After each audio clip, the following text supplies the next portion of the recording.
Okay, again, welcome. My name is Christy Richter. I am, like I mentioned before, an assistant clinical professor here in the School of Social Work.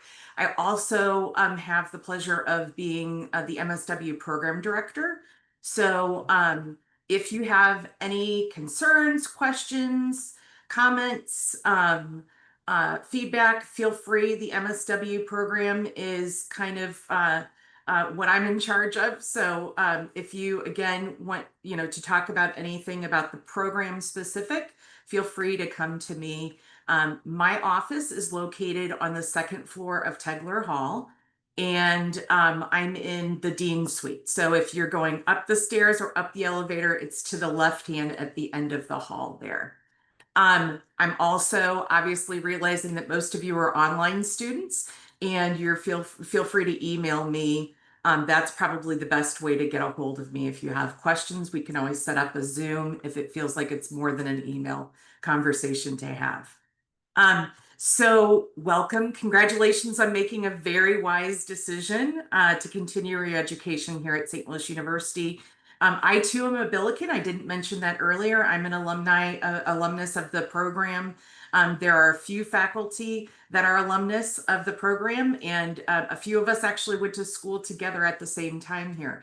So I mentioned that because we said earlier, this is the community of people that you're going to be working with throughout the program, but doesn't mean that that relationship ends there. It really is a professional relationship that you're beginning now, but that could last for many, many years. So I was fortunate to be in the program at the same time with Dr. DeCase and Professor Lewis and a few more people. But like I said, you really are building that professional relationship now. So thinking about that, what I'm going to do is talk a little bit about the program, talk through some things that I think you really need to know about, where to see even more information about it, and then leave it open for questions and answers, hopefully towards the end. Okay.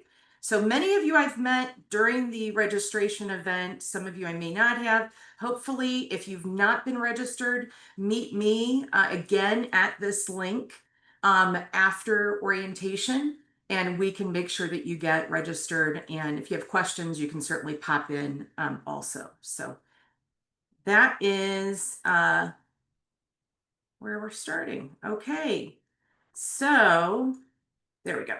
Okay, so mission. It always starts with the mission, right? So where are we headed as far as an agency? And if I'm kind of stuttering, just making sure I'm letting people in the room. So if I pause for a moment, I'm just letting somebody in. Okay, so mission, the university's mission of St. Louis University is the pursuit of truth for greater glory of God and for the service of humanity. That sounds really familiar to what we as social workers pledge to be, right? We look at humanity, we're trying to look at social justice issues, make sure that vulnerable and oppressed populations have representation, have people to help them navigate resources, be able to utilize their own voice. And that's really, very connected to social work. So the university as a whole really has that people for others kind of mentality, which is really connected to, I think, our profession in particular. And here is the mission for the program specifically. We prepare students for professional practice with a commitment to social justice and the empowerment of vulnerable and oppressed populations. We do that and strive to do that for a dynamic community of learning with excellence in teaching, research, and service. So we're kind of that pyramid, right? We're looking at how does research, how does practice, and how are we teaching you to pull those together, right? What does that look like in real life? In the real world, in the practice of social work. So we start by creating a curriculum that meets what we call the CSWE, or Council on Social Work Education's competencies. So our program's grounded in the competencies of our accrediting body. The Council on Social Work Education accredits all programs that are the BSW and MSW. The way that they do that is they have a community of faculty, a community of students, a community of social workers in the field, experts in the field, and they say these are kind of the main things that you need to know in order to be a proficient social worker. And based on those, each program kind of interprets that and does that in a specific way to make sure that you're meeting the student learning outcomes of the profession, right? So our accrediting social work programs we've been accredited ever since accreditation's been around. The School of Social Work has at SLU, and we are going through reaffirmation this year. So we just submitted our self-study. We'll have a site visit in February, and CSWE will come here, make sure that we're doing the right things and making sure that we are preparing you the best way we can. Their 9 competencies are recognized here for the generalist level. We build on that for each concentration. So there are 9 competencies for the generalist, but then each concentration has specific 9 competencies that are more directed to that concentration. So whether it be more macro or more micro social work, you'll see competencies specific to that concentration as well. We engage in research and policy. We engage in anti-racism, diversity, equity, and inclusion and belonging practices.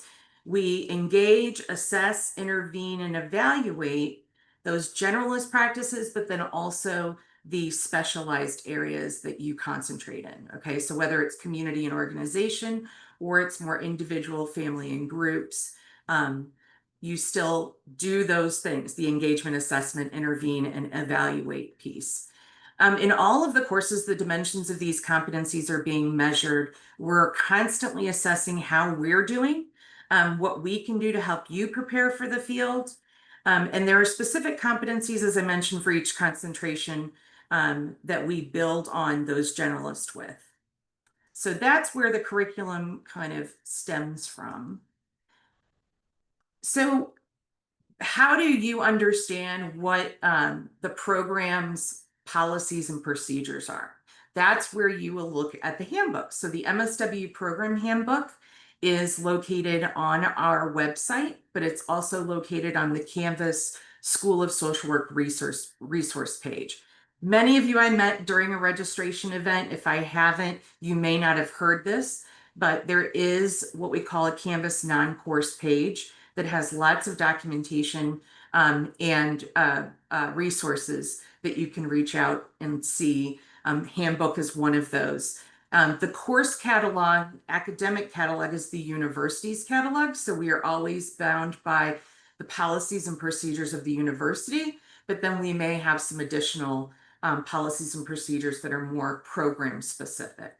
The ones that are program specific are the ones that I'm going to kind of go through today. So I really encourage you to review those catalogs and handbooks, understand the rules and the resources. If something comes up, look there first and then reach out. We can certainly help direct you to that information too. All right, so this is the grading policy and academic probation kind of process. So first, our expectation is that you're passing your courses, right? And this is the grading scale that we use for the MSW program. So there is a specific grading scale. All of your faculty will be utilizing this specific grading scale. If you fall below expectations, and what does that mean? In your generalist courses, so in the first 15 credit hours, if you are not an undergraduate in social work, you will be expected to earn a B or better in those classes. So those are what we call generalist courses. They're the basic foundation. We want to make sure that B or better is allowing us to understand that you understand that basic foundation information. Then you can build on that, right? You can start to do more accelerated or advanced skill sets in the core concentration classes. So B or better in those classes. I can tell you what the courses are, but that might not mean anything to you right now. I would really recommend going in the handbook and looking at that because it'll be more memorable for you and you'll know where to see it. Um, they are the individuals, families, and groups course, the communities and social work practice with communities and organizations, social policy, and the fourth one is human behavior in the social environment. So those are the 4 classes, and then you'll have a practicum that's generalist that you'll want to make sure you earn a B or better in the seminar and make sure that you are passing the practicum with a satisfactory grade. If you were to fall below that, right, we'd have you retake the course. You have to have the B or better in those. You have to have a C or better in any of the other courses. So B or better in generalist, actually, and ABA courses require a B or better. So those two. And then in any of the other courses, a C or better is passing. Say you fall behind those or below that, you'll have to retake the course. You'll get a letter from me reminding you to retake the course. You kind of get put on pause until you pass the course, and then you can start to matriculate further into the degree. The minimum GPA requirement for the MSW is a 3.0 or higher.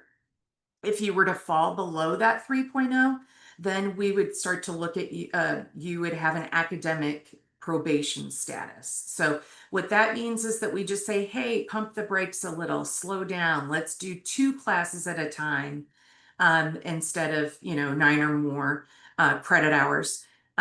2 classes, 6 credit hours will limit you to that until you're able to kind of get back on track.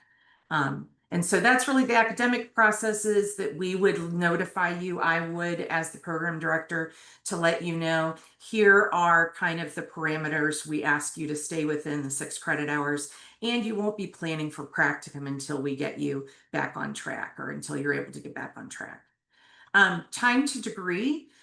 We ask that you finish the degree within a 5-year period. I'll be honest, nobody really gets close to that. Typically, our average time to degree is about 2.5 years. Now, that is because we have some students that take the program part-time and others that take it what we consider full-time.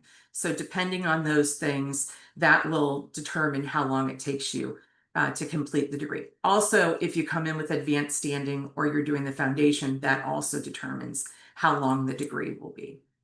I always encourage people not to get hooked up on this is where I'm going to graduate. Really think about the classes as you're taking them, feeling like you're able to get the information, really absorb the information. You're building a toolbox and strengthening your skills so when you get out, you are the best practitioner that you can be. And that's really what's the key. That's the important piece. I know that it is, some people get into the time to degree piece is important. Yes, it is. However, you're paying a flat rate. You just heard from Jess Kilmady about tuition and all of that. So really, that time to degree piece is set as far as cost. It's really, how are you absorbing the information? Degree works. This is how you can track your degree, where you are in the degree. This is on the MySLU dashboard. This is really where you're going to be able to see all the requirements per your program and per your status coming into the program. It will show you as you complete courses, the term you completed it, the grade you earned, and then it'll have a circle with a green check mark next to it. Any of the courses that have a red circle with nothing filled in, that means that's a course you still need to take. And then there is a blue circle with a half, and that's typically courses you're registered for. You haven't quite yet started. So you may see that on your degree works. It may not even have populated yet. So don't be too concerned this first semester. But as you go forward, you'll start to see that, and that's what you're going to use and look at before you start to meet with your academic advisors. Okay. We'll talk a little bit about academic advising in a minute. So it's a tool to let you plan for your semesters to see what you've completed and what you still need to complete.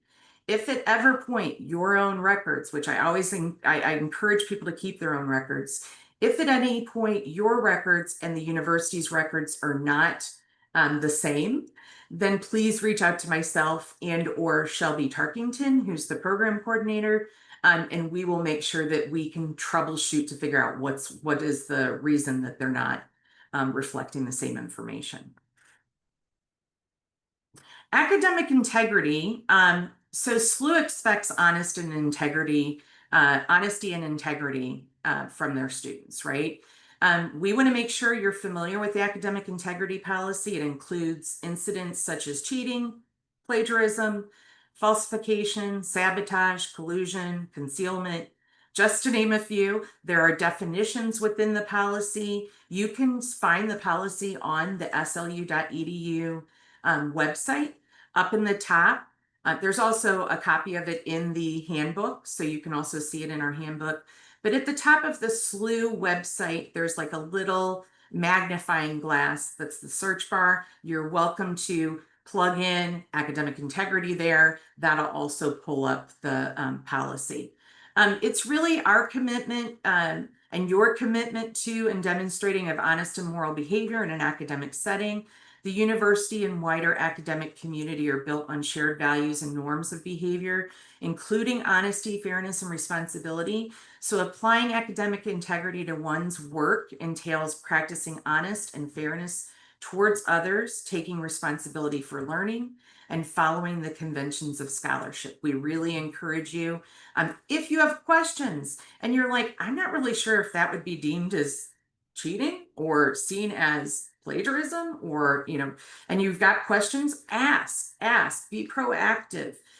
If you're struggling with writing or different things that are academic, please be proactive. Utilize the university's resources. We have a writing center, we have a library liaison. These are people that can help. Go to your faculty member if you're struggling. They may be able to give you ideas and strategies, So definitely don't wait till it's too late, and be proactive. So AI usage, so artificial intelligence is really kind of something that keeps coming up in our world today, right? We see it and we hear about it in the news, and we see articles all over about AI and the usage and expectation. There are professors that utilize it as part of their assignments. There are some that do not. So you kind of need to know what is that faculty member's what do they allow as far as use of AI? Certainly, you want to, I'm going to emphasize for you that you really want to be transparent. You want to use proper citation. You want to avoid replacing critical thinking. Graduate school is all about critical thinking, and you don't want to just float through and just get through the program. You do want to learn, like I said, and have those opportunities I see, Chris, your hand up in 1 second, and I see Ashton's hand up also. So in each syllabi, before I go to you, I'm going to just finish my thought here. In each syllabi, faculty will let you know what their thoughts and acceptance of AI is in your class. So again, there's a way to cite AI, and I just, encourage you not to use it in a way that could be deemed as dishonest or uh, uh, violating the academic integrity piece. Chris, you have a question? Yeah, along those lines of citation, I was going to see if I haven't checked out all the resources on the MS or on the SSW Canvas page, but since it is kind of so new, is there a way to properly cite AI? Like, I mean, here's the resource, and then here's the AI program, and then here's the resources it accessed, or is there any Yeah, guidance on that? that's a great question. So APA is our writing manual that we use, right? You're going to look in APA and see, are there ways that they recommend you cite? But you would also make sure that you're communicating with your faculty member if you're utilizing AI. and Mhm. how they would appreciate it being cited if there is not yet APA specific citing. Okay. Okay. All right. So Thank you. I would say making sure that what you are doing is in line with APA, but then Mhm. also checking with your faculty member. There are many faculty that don't want you using AI at all. Yeah. Okay, so Yeah. then you know I'm not using AI for that. If AI is part of an assignment, then I would also make sure that that faculty member, you understand how they want you to cite it. Okay. Excellent. Thank you. Yeah, Ashton, I think I saw a hand up from you as well. I think you sort of answered it, but I just wanted to clarify because I know as a public school teacher, we've also been having these discussions and implementing it with our curriculum. And so I'm just wondering, even from like an editing standpoint, is that explicitly like I know, like for example, our students will write an essay and then we allow AI to edit it with like, is that considered academic dishonesty at the graduate level if we're using it to edit our essays? Because I've seen it to be a helpful tool, but I don't know. Obviously, K-12 education is a lot different than grad school. Yeah, great question, Ashton. Again, I would say ask the professor since you're going to be graded by a specific person, right? That professor for that said course. You want to make sure you're utilizing it in the way that they are approving it. Okay. So if they're not approving it, if they do not want you to use it at all, then you're not going to be using it. Typically, that's going to be in the syllabi and it should be stated clearly in the syllabi. And if you have questions, I would always refer them back to the faculty member first and then going forward. I think our profession, as yours is, right, we're still navigating that. So, is there a clear field kind of approach to AI? Do's and don'ts? Not necessarily right at this moment. So, there are some technology values and ethics pieces with NASW, the National Association of Social Workers. In the values and ethics, there's a portion that's tech specific. But outside of that, I think, in the writing realm for APA, I'm not sure how much we've gotten there yet. Okay. Any other questions at this point? I am going to go through a few more slides. I'm about 8 of 18 slides, so we will see. Drop withdrawal and tuition refund deadlines. I really encourage you to be cognizant of these deadlines. Some people will start and you're like, I can do 12 credit hours and I'm working full time and I have a family and I'm going to do this. And then you start to realize the real, reality does not allow you to do all of that.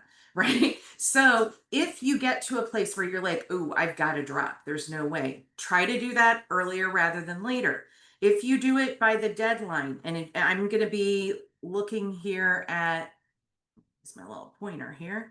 Um, if you're looking at this line where I've got the green arrow, right? These two dates, 8/20 to 12/12, those are the beginning and the end of the semester, okay? But these dates after are if you drop a class after the drop date, so you're withdrawing typically, is what that's called, then on each one of these dates, you start to lose a percentage of tuition. So you really want to make sure that you're not waiting till the last minute and then dropping because, you may not be happy with the grade that you're getting in the class. That's really you're gonna end up losing money and you're gonna end up kind of putting yourself in a spot where you're losing um, resources, right? You don't want to do that. So, what I encourage you to do is familiarize yourself with this page. It's on the website. If you go to again, slu.edu and up to that search bar, put drop date or withdraw date, this page will come up.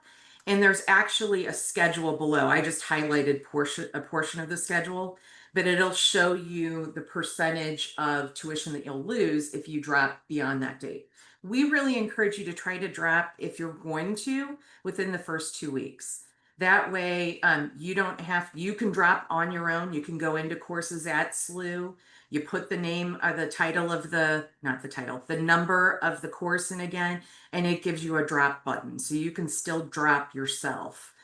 You don't have to do anything. Beyond that date, then, which is the 8/31 date, So if you drop after that date, then you have to put in a withdrawal form. There's a whole process that you have to go through. You may still lose a percentage of money. You know, we don't want you to do that. So that is the add drop information. Leave of absence policy. Life happens, things happen. You may end up getting engaged and you're going to get married, or you're going to have a baby, or you have a death in the family. And you just know the next semester is just not something that you can do. And you need to take a leave of absence. Maybe if this is the case, you can take a leave of absence up to 1 year without having to reapply and be readmitted to the program. Okay. So that's 3 semesters you could do that. However, you can also say, okay, I just know this semester is going to be really difficult. I need to take a leave of absence for that semester. I'll come back the semester after. You can also fill out the form and do that. But there is a form, there is an eligibility and process for that. You have to be at some point, like early in the semester or the semester before. You wouldn't take a leave of absence like in the middle or end of the semester, right? You would even drop, withdraw, or you'd take a leave of absence for future semesters. So impact on program progression. Obviously, if you're going to pause your program, we're not going to just waive those courses. You still need to take the required credit hours for the program. So you would take those, and that may push back your expected graduation date based on, you know, when you're able to get back and how many credit hours you're able to take each semester. And you really want to make sure, if you're going to take a leave of absence, that you communicate that with your faculty advisor and with me, the program director, because I would want to make sure that we don't have your student record, you know, paused, because sometimes if you're not registering consecutively, then your student record could be taken away, and then you won't be able to register for the other holds. We have to do a whole new thing in getting your student record reestablished, and that's really, so you want to avoid that and fill out the leave of absence if you are. And I do see someone mentioning yeah, if you're going to have a baby in the beginning of the year and you know that you won't be able to, you know, that's going to be your focus for the spring semester, then I would absolutely say, yes, take a leave of absence. Unless you think, yeah, I can do this and take classes, then you don't necessarily have to. So that's really up to you if you choose to do the leave of absence or not. Okay.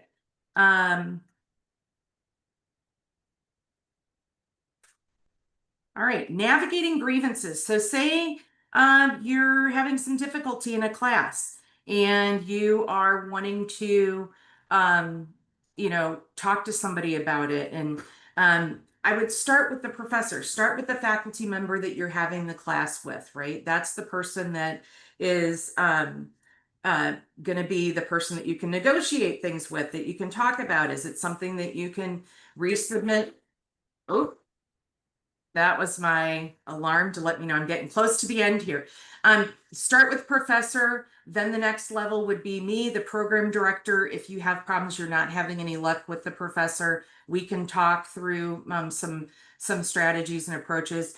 And then there's the associate dean of academic affairs, Brandy Maynard, who, if you don't really care for what I'm saying or the suggestions that I'm giving and you want to escalate things, that would be the next level. The dean really is the absolute last level. And that really, hopefully we would be able to work through things before you get to that point. That's not really her role. However, if it gets to that point, that would be the ultimate person that you would talk with. But you would go through those levels before you got there, if there were any grievances. And again, starting with your professor and faculty is the best key. Professional and communication, maintaining respectful tones in your email, really important. Just remember, you're starting your professional career now, not when you graduate. You're really starting it now. So practicing those professional approaches is very key.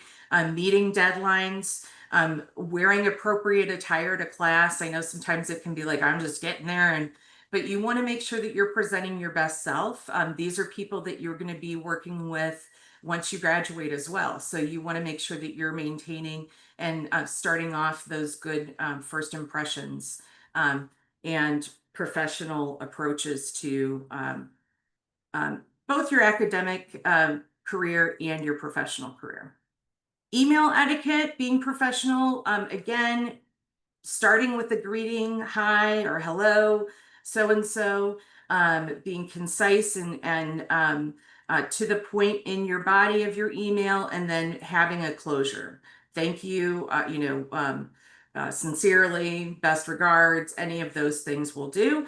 And then I always encourage people to create a signature block.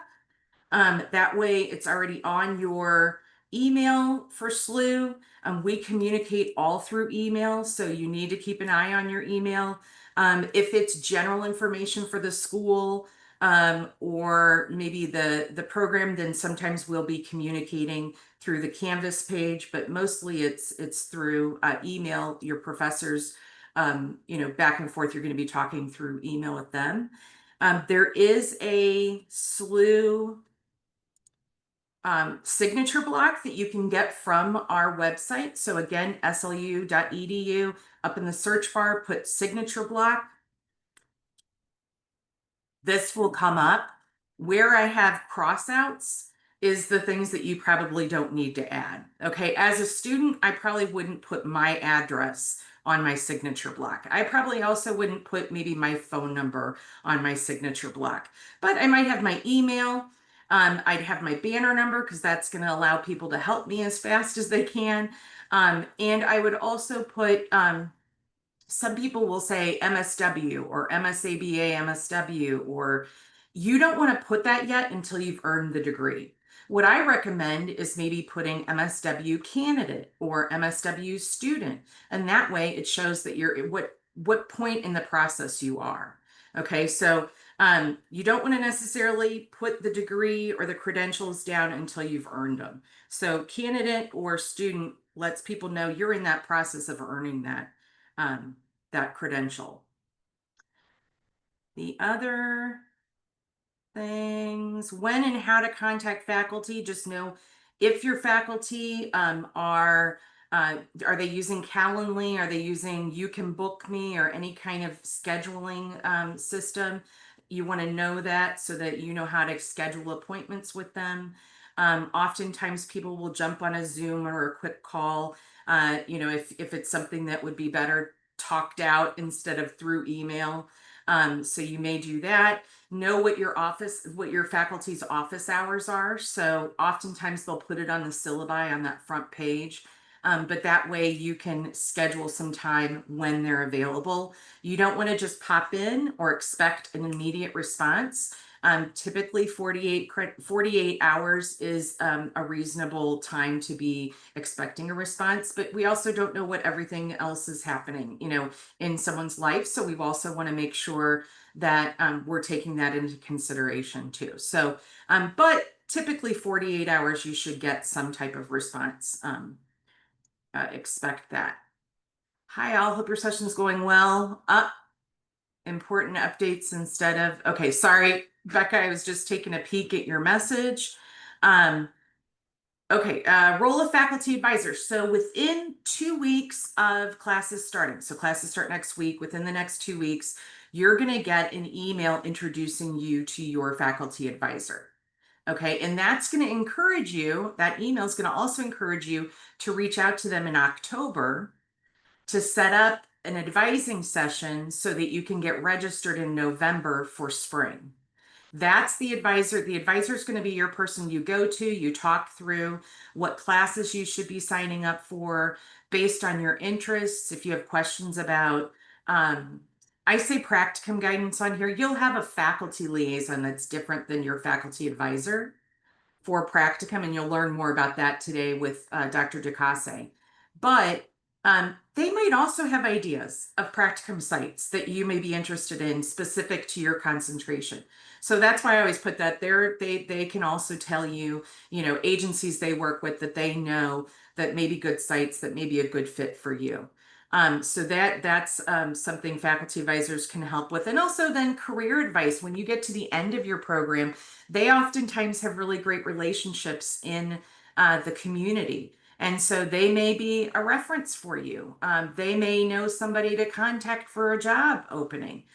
We get job openings all the time as faculty. So, and we have those relationships within the community. So certainly that faculty advisor could be the relationship that helps you, start your career and get connected. They also are great in helping network with community people. So um, top 10, my top 10 tips for success.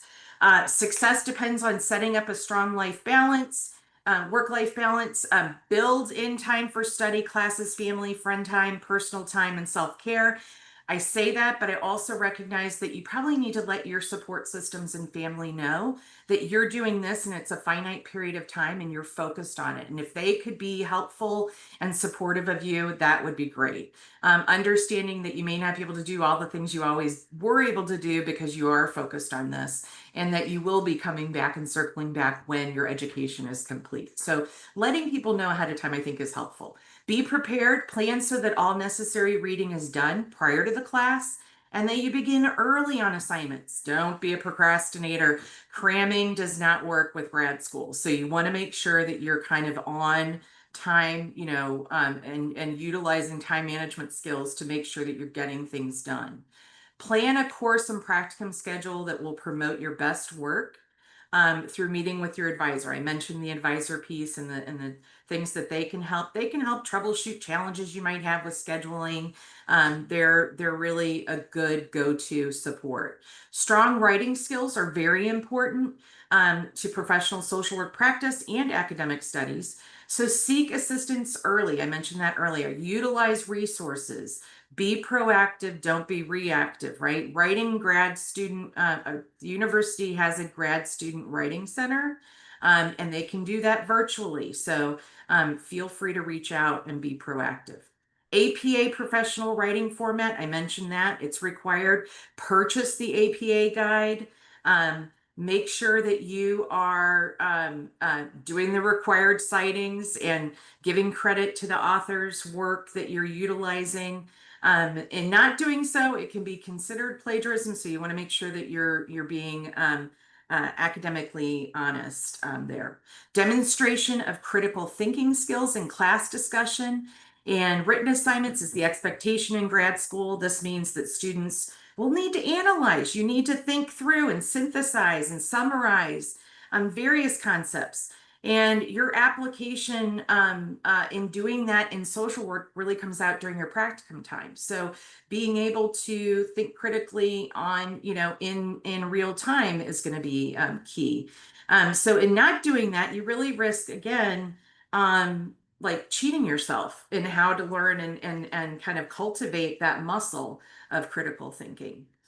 If you experience any kind of health challenges or mental health challenges, I really encourage you to seek the university resources. We do have a counseling center. You probably heard a little bit about their resources, making sure that you, reach out and are in the best shape for academics and life, just in general.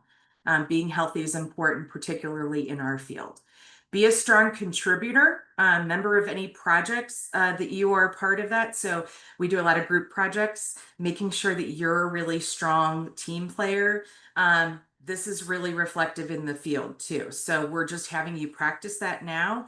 Like I said, these are going to be professionals that you work with outside of school at some point. So you don't want to gain that reputation early on as a poor group member. You really want to be utilizing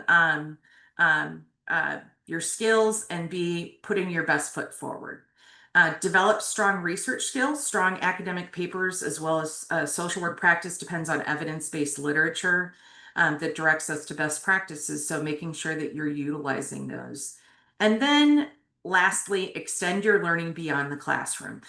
Throughout your educational experience, faculty and field instructors will inform you of advocacy opportunities, continuing education, workshops, where you can extend your knowledge and as well as network with professionals. This is a great opportunity to start to meet people in the social work community. It's pretty small in St. Louis, so you really do get to know people, and then also utilize the career services. You've met Grace, and she will be a great resource for you as you get close to the end of the program.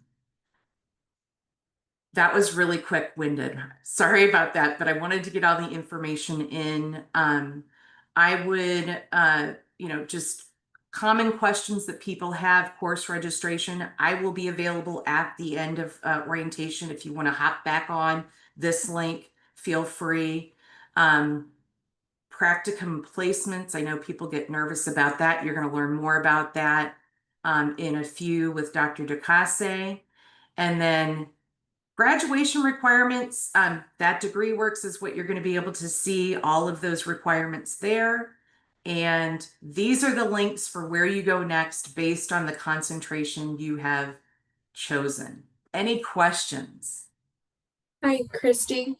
Yes, hi, I Becca. just Sorry, I wanna, went fast. no, you're okay. Just one other note. I see you have Heather's Zoom link down. Just remember for my students that are ABA, Oh, you are got this. going to Dr. Passage's room instead. That link is in the chat for you guys. So instead of going to Professor Lewis's room for ABA, since they combined and they have all the ABAs together, you're going to be in Dr. Passage's room.